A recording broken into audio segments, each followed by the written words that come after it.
Bonjour à tous, Olivier, expert en MLM. Donc, je suis super ravie de vous refaire cette petite vidéo que je vous avais promis concernant comment bien vendre vos produits. Donc bon, attention au terme produit, hein. Je vous l'avais dit dans la première vidéo, c'était un terme à ne pas employer, mais c'est à ne pas employer seulement pendant le phoning. Donc si vous avez des questions sur ça, revenez sur la première vidéo. Normalement, j'explique assez bien pourquoi le terme produit peut produire un effet négatif vis-à-vis de la personne que vous appelez, ainsi que le terme cosmétique et maquillage. Donc ça, j'avais tout expliqué lors de la première vidéo. Donc là, l'objet de cette vidéo, ça sera comment bien vendre vos produits, vos cosmétiques. Donc je vais vous donner des petites astuces, toujours simples, à mettre en place. Donc mon premier conseil, ça serait d'avoir 2 sacs différents. Donc, le premier sac, vous pouvez le consacrer aux produits démo, donc c'est-à-dire tous les produits que vous allez utiliser pendant votre soin, pendant votre présentation d'affaires, et un autre sac avec les produits ventes, donc vous allez vendre aux clients. Bon, attention, je ne conseille pas de faire un stock énorme, ça ne sert à rien, il faut quand même que le client il ait les produits les plus frais possibles. Donc ça ne sert à rien d'avoir non plus 50 produits en stock, vous prenez seulement les produits phares, vous prenez, comme là l'indique sur Paint, mon petit schéma, donc je vais vous expliquer pourquoi ce petit schéma après. Donc vous prenez simplement un seul lait, un tonique, un gommage, un masque, un sérum, une crème de jour, une crème de nuit, un contour des yeux et une huile pour le visage. En produit vente, en produit démo, essayez que ça soit les mêmes produits. Alors, ensuite, on va évoquer ensemble le petit matériel à avoir, parce que bien souvent, on en oublie toujours. Donc, pensez bien aux basiques, calculette, bon de commande, les stylos, les doses d'essai, très important, les doses d'essai, je vous expliquerai pourquoi. Les catalogues promo, pensez bien aux désinfectants, donc j'ai noté DESF dans le plan des produits, à côté de la poubelle, PB2LE. Pensez bien également au coton, au mouchoir, donc à la corbeille poubelle, ça je viens de le dire. Ensuite, deuxième petit conseil que je vais vous donner pour bien vendre, c'est ne pas mettre trop de produits sur la table. Ça, je vous en supplie, ne mettez pas 40 produits, 20 produits sur la table. C'est pas plus vous proposerez de produits au client, plus il achètera. C'est bien souvent le contraire. Concentrez-vous sur 9-10 produits gros maxi. Ensuite, le troisième conseil que je vous donnerai, et là il est encore tout simple, c'est utiliser vos propres produits. C'est tout bête, c'est vraiment la base. Si vous n'utilisez pas les produits que vous voulez vendre, vous ne serez pas convaincu. Automatiquement, si vous n'utilisez pas le nettoyant que vous voulez vendre au client, vous n'y arriverez pas. Si vous utilisez un autre produit, vous aurez l'autre produit en tête, ça ne fonctionnera pas. Le client va sentir que vous ne connaissez pas bien votre produit. Donc ce que je vous conseille, donc troisième petit conseil, c'est de noter sur une fiche, donc que vous n'aurez pas bien sûr lors du rendez-vous, ça faudra l'apprendre. C'est tout simplement de lister tous les produits, donc le lait, le tonique, le gommage, etc.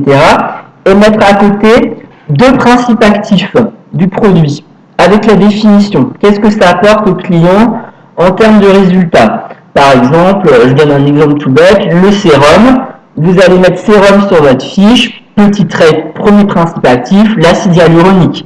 À quoi ça sert? Bon, etc., etc. Ensuite, quatrième petite astuce, c'est avant de démarrer le soin, bien sûr, vous allez effectuer le type de peau de la personne qui sera à définir. Donc ça, vous le notez bien sur une fiche à part, donc une fiche client que vous compléterez lors du masque, donc ça j'y viendrai après. Donc, autre petit conseil, c'est pendant le soin, ne parlez pas trop. Laissez quand même bien le client venir, toucher les produits. Ça va déjà vous donner une première indication sur comment dire, la démarche du client. C'est déjà, il est vraiment intéressé. S'il y a un produit qui lui tape à l'œil, bah, automatiquement, il va le prendre dans ses mains, il va regarder, un peu comme un enfant au final. Ouais, c'est un petit peu ça.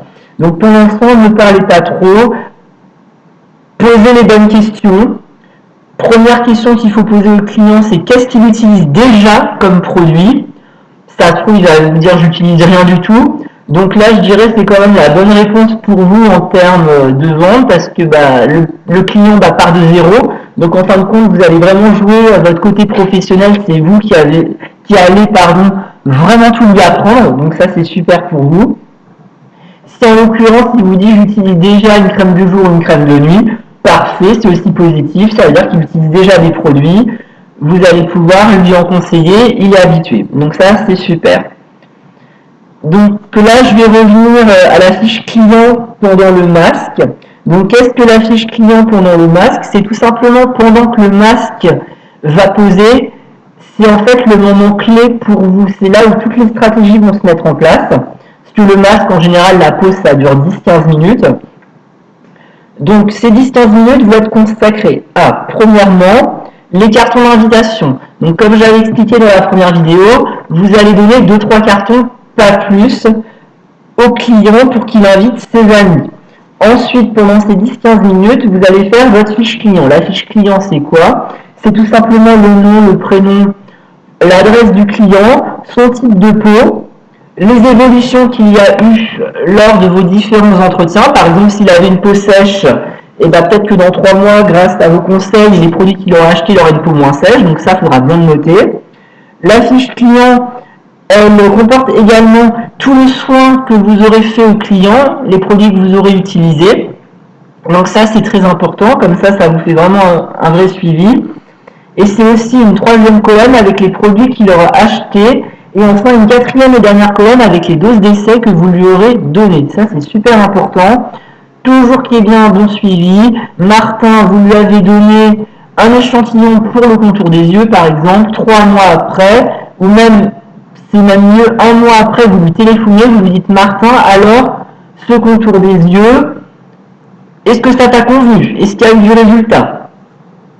Voilà. Et enfin, dernier point qui est très important pendant la pose du masque, vu que vous aurez déjà effectué le type de peau de la personne, ça vous donnera déjà une indication sur les produits que vous allez lui vendre pour qu'il y ait vraiment du résultat. Par exemple, s'il a une peau mature, vous allez forcément lui conseiller sérum, crème de jour, crème de nuit. Ça, c'est déjà le basique. Donc c'est pour ça que j'ai mis sur le schéma, mettre ici pendant le masque les produits recommandés. Alors, petite astuce pour ça, c'est qu'en fin de compte, pendant la pose du masque, vous allez faire un petit peu semblant de remettre vraiment tous vos produits en ordre, de bien les remettre dans l'ordre que je vous ai mis, le lait, le tonique, mais bien les remettre de façon à ce que l'étiquette soit visible face client. Donc le client, il va croire vraiment que vous remettez bien les produits en ordre, mais en fin de compte, la petite astuce que je vous donne moi, c'est en fait, vous allez mettre les produits que vous voulez vendre au client en avant. Donc, c'est-à-dire au niveau du rectangle que j'ai mis. Mettre ici, pendant le masque, les produits recommandés. C'est-à-dire que vous allez en fin de compte avancer les 3 produits. Le sérum, la crème de jour, la crème de nuit. Elles vont non plus être derrière, mais elles vont être vraiment devant le client. Et moi, ce que je vous conseille, c'est vraiment les produits ouverts. C'est-à-dire, vous gardez l'emballage en carton et vous mettez le pot de crème au-dessus du carton. Comme ça donne vraiment une mise en valeur du produit.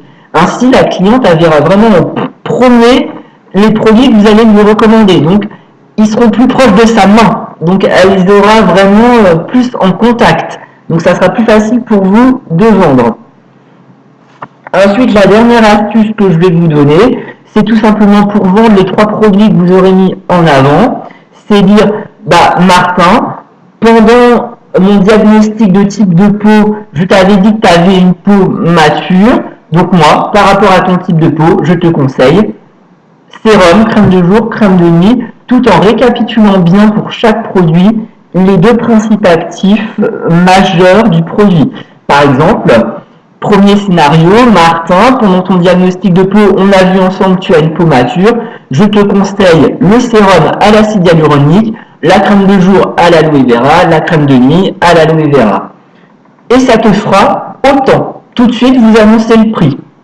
Il n'y a pas de raison. Le prix, j'ai envie de dire, le prix, c'est le prix. Vous n'êtes pas marchand de tapis, vous n'allez pas négocier. Bon, il va dans un supermarché, le prix est affiché. Donc vous lui dites gentiment, vous ne l'agressez pas, vous lui laissez quand même le temps de la réflexion. Martin, aujourd'hui je te conseille la crème de jour, le sérum, pardon, la crème de jour, la crème de nuit, ça te fait autant. Vous laissez un petit blanc de 2 secondes, voir comment il réagit, si le prix lui paraît exorbitant ou pas. S'il ne bronche pas, vous embrayez sur la phrase, et là vous dites un petit peu légèrement, j'ai envie de dire, vous dites, oh bah alors on part comme ça. Et là vous allez voir si vous dites oui, ça m'intéresse, ou bah non, ça m'intéresse pas. Voilà, donc c'était des petits conseils vraiment tout basiques. Donc vraiment gardez bien en tête le schéma là, que je vous ai marqué sur Paint. C'est très important parce que l'ordre des produits c'est quand même important pour vous pour faire le soin. Ça sera plus pratique, plus rapide. Et ça sera surtout plus clair pour votre client. Parce que quand vous allez le revoir tous les 3 mois, tous les 2 mois, il aura toujours le même ordre des produits. Même si vous lui proposez des nouveautés, c'est pas grave, même si les produits changent, il aura le même ordre. Lait, tonique, gommage masque, sérum, crème de jour, crème de nuit. C'était XY, c'est contour des yeux. Ça, je sais pas si je vous l'ai dit. Et huile visage pour le modelage. Donc, ce que je conseille pour le modelage, c'est de mélanger la crème de jour, la crème de nuit et de le faire avec une huile visage pour que ça glisse un petit peu mieux. Donc voilà, c'était des petits conseils tout bêtes à appliquer. Donc, j'espère que ça vous servira dans le futur. Donc si vous avez des questions concernant les techniques de vente, notamment surtout vers la fin, c'est-à-dire vraiment comment dire le prix au client, parce que beaucoup de gens sont timides et attendent vraiment que ça soit le client qui dise moi je veux ci, moi je veux ça. Non, c'est vous le professionnel, c'est à vous dire non Martin, toi, par rapport à ton type de peau, tu as besoin de ça, ça, ça et ça. Il faut vraiment que vous soyez direct, pas tourner autour du pot, vous connaissez vos produits, vous connaissez les principes actifs, vous savez ce dont le client a besoin. Donc voilà, si vous avez des questions, n'hésitez pas à les mettre dans le commentaire. N'hésitez pas également à me demander les conseils que vous aimeriez que j'aborde dans une prochaine vidéo. Voilà, je vous fais tout plein de gros bisous et je vous souhaite bon courage dans votre business. Merci.